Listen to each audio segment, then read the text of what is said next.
Yes. I saw on your blog you're a fan of the Quester tapes. Yes. Yeah. Oh, there, an appreciative moan.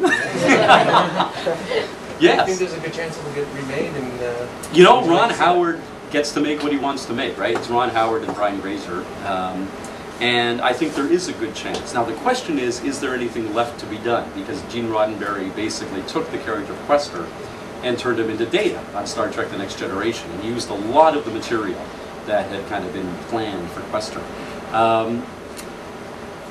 I think it would be nice if it happened, but the era in which the wry social commentator outsider was a mainstay of science fiction started in the 60s with Heinlein's Stranger in a Strange Land and with Spock on Star Trek. They're contemporaneous characters. They first came out within months of each other, you know, and continued through things like Starman in the 70s, and even right up through me writing Hominids in the early part of this century. The Stranger in a Strange Land, who provides kind of this, you know, boy, you guys really screw up a lot commentary. I'm not sure that hasn't been mined out pretty efficiently. So whether Quester is going to work is hard to say. Quester, any of you know Quester tapes? It was a Gene Roddenberry pilot from 1974 about an android who was the product of an alien civilization here on Earth, whose job was to make little things better that were hopefully going to have big effects. And it also was a pre-9/11 vision of history. It was the notion that if you put the right word in the right ear, that young man would grow up to be Mahatma Gandhi and change the world.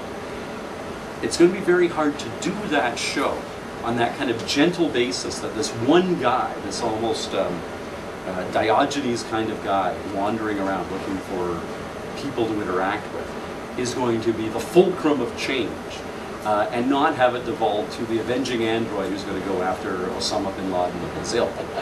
Very interesting to see if that charm can survive, that almost naive charm that Quester had.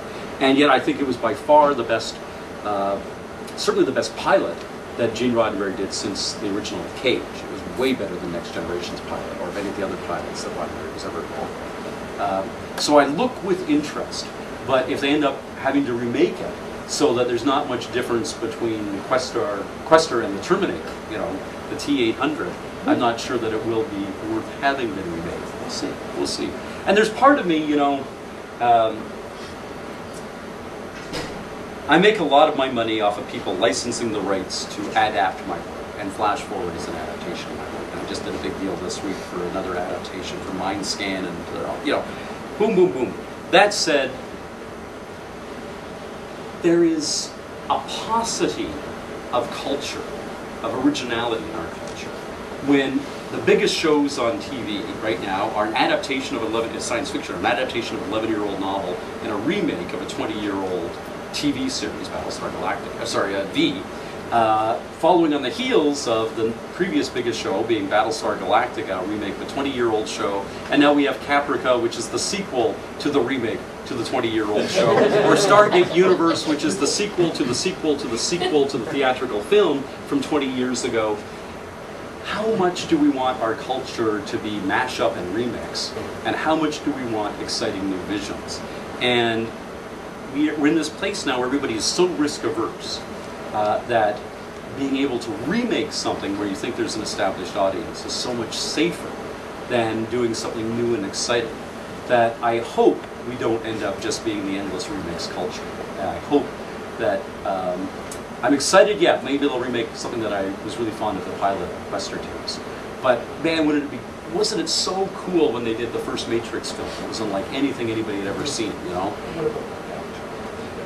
Avatar is a mashup of Anne McCaffrey's Pern novels. It's you know, and a half dozen other things. It is, what's that? Dances with Wolves. It's so a repackaging and a remix of existing material. But it was but it was beautifully done. It was beautifully done. But there wasn't a whole heck of a lot of originality there. Now, on the other hand, the other best picture science fiction film of the year, District 9, was a very interesting film. Very, very interesting film.